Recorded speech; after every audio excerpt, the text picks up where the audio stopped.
How's it going, guys? Dustin at Daily Grind Fantasy, and in today's video, we're going to be building out two slips, probably one on PrizePicks and one on Underdog for college football week 10. Before we get into the video, though, if you guys are not subscribed to the channel already, hit the subscribe button, hit the like button while you're at it, because it really does help us out. We would appreciate it. Now, let's talk about the slips we are going to be building.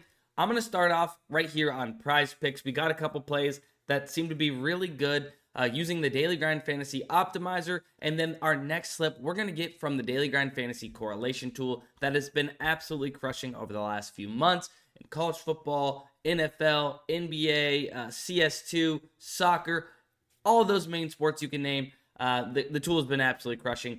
We're gonna grab a cool slip off of that tool here in just a little bit, but I want to build this slip out first here on PrizePicks, where we're comparing sportsbooks directly back to PrizePicks and these other DFS apps here using the Optimizer.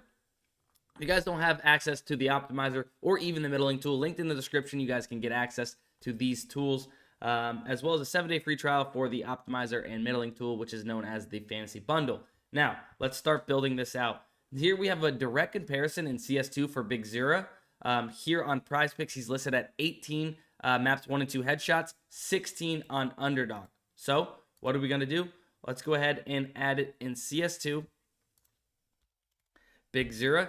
Now, the reason why we're playing this is really to middle, right? So we're not saying that either DFS app is sharper with their projections between PrizePicks and Underdog, who set their lines independently. We're saying that basically the middle, so probably 17 should be the correct projection for this. So what we could do is middle this by taking the under on PrizePicks at 18, the over of 16 on Underdog. If it lands on 16, 17, or 18, you technically don't lose any of your bets. If it lands on 17, you win both. You get what I'm saying? Because if it pushes on 18, you're pushing on PrizePicks, you win on Underdog. Same thing, vice versa on the other side. Now, we have Jalen Brunson under 5 assists here in the NBA. Let's go ahead and get this in.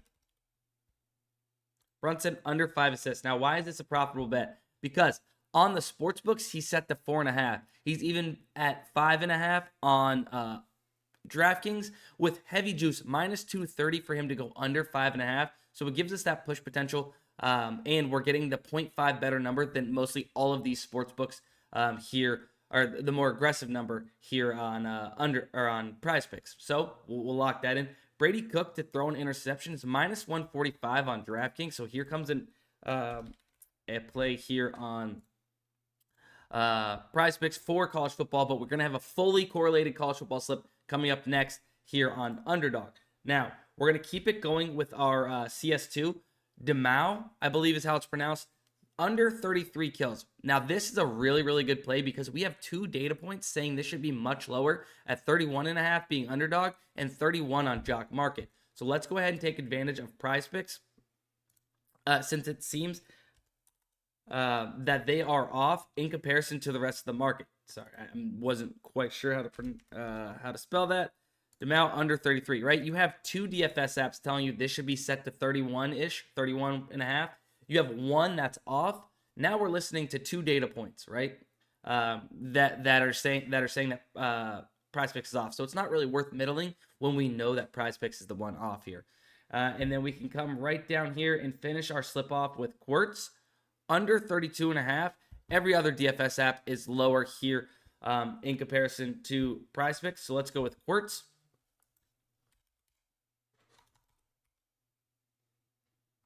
Quartz under 32.5. That's going to round out the slip here on PrizePicks. A profitable slip when comparing directly back to other DFS apps and other sportsbooks, taking advantage of PrizePicks here in a set payout platform where we're getting this minus 145 play at minus 119 odds in a 5-pick flex, right? That's an insane play. And then especially this where you're getting a 0.5 discrepancy, the more aggressive line on an app like PrizePicks, as opposed to taking it on the sports books at 4.5, right?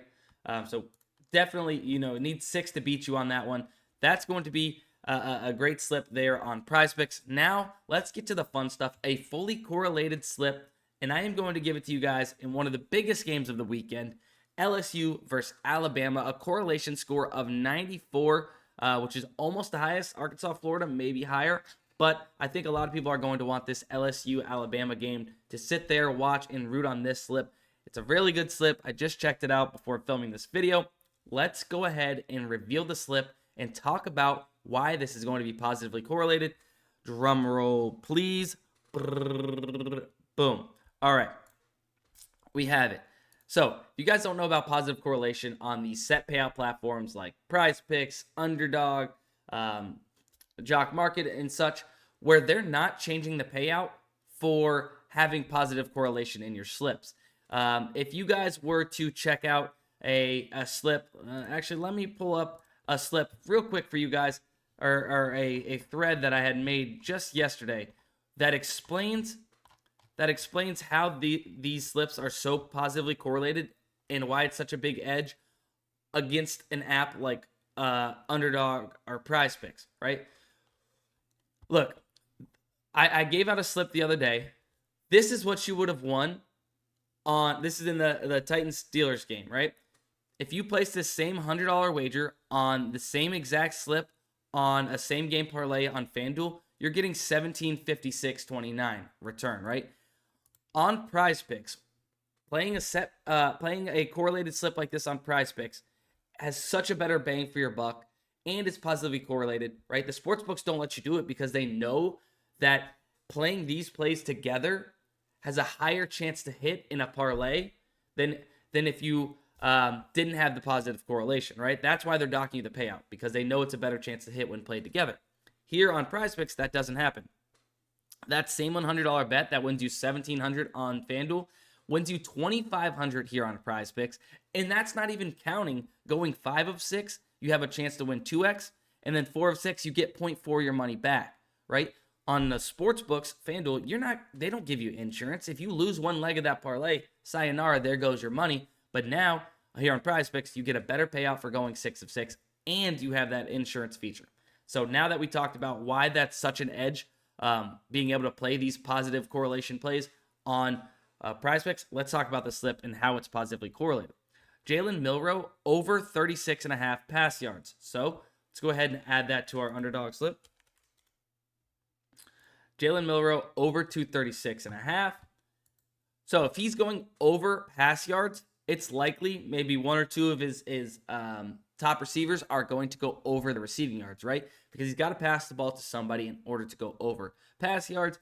Jermaine Burton, one of his top targets, over 63.5 receiving yards. Jermaine Burton, boom. Got it.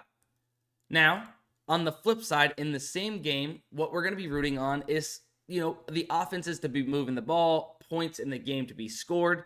So it's basically almost a game stack where we're rooting on passing, right? So if it's high scoring, or let's say even one of these teams passes the ball a lot to get out ahead a lot, and the other team's going to have to throw a lot to catch back up and limit time off the clock. There's a couple different scenarios that could work out here, but essentially a game stack is what we're rooting on. On the other side, Jaden Daniels. Now, if Jaden Daniels is going to go over his 277.5 passing yards, we're going to need his receivers to catch some balls, to get yards, etc., right? Just how it happens. We're not saying that this slip is going to hit, but it's positively correlated in the fact that if X is going to happen, Y and Z are likely to happen as well.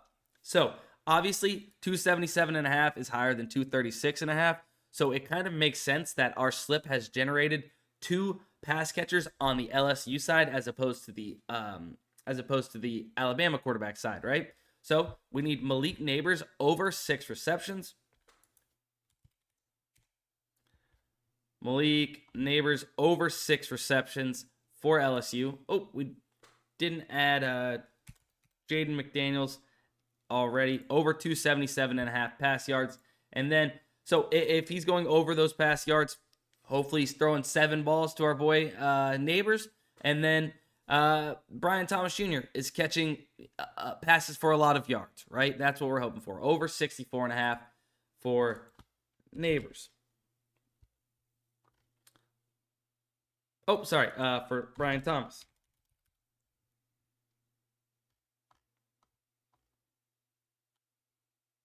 Boom. Got it. So look, we got this slip in. Jalen Milroe over 236.5 pass yards. Burton over 63.5 receiving yards. Neighbors over 6 receptions. Jaden Daniels over pass yards. And Brian Thomas Jr. over 64.5 receiving yards. Our tool right here, the Daily Grind Fantasy Correlation Tool, what it does is it grabs the most positively correlated props that are available on the PrizePicks board, Underdog, JockMKT, etc., and puts them together into a slip for you guys. Like on NFL, oftentimes we'll see, offenses to score, move the ball down the field a lot with over and passing yards, receiving yards maybe, and then under and punts because it's positively correlated. Because if they're moving the ball a lot, less likely they're going to punt. If these players are going over pass yards, receiving yards, that means they're moving the ball and they're not punting as much. But slips like that are positively correlated. We give you guys the most positively correlated here on the correlation tool. If you guys want to check it out, once again, linked in the description of this video, you guys can find access to the correlation tool, to the fantasy bundle. That's going to be it. 2 profitable slips for you guys. But playing these plays, I want one last thing. Playing these correlated slips at volume over the long term is where you guys are going to find success using this tool. So make sure you guys are getting these slips in. That's going to be it. Hopefully you guys enjoyed. Like the video if you're tailing. Like it if you learned something. And we'll see you in the next one. Let's cash.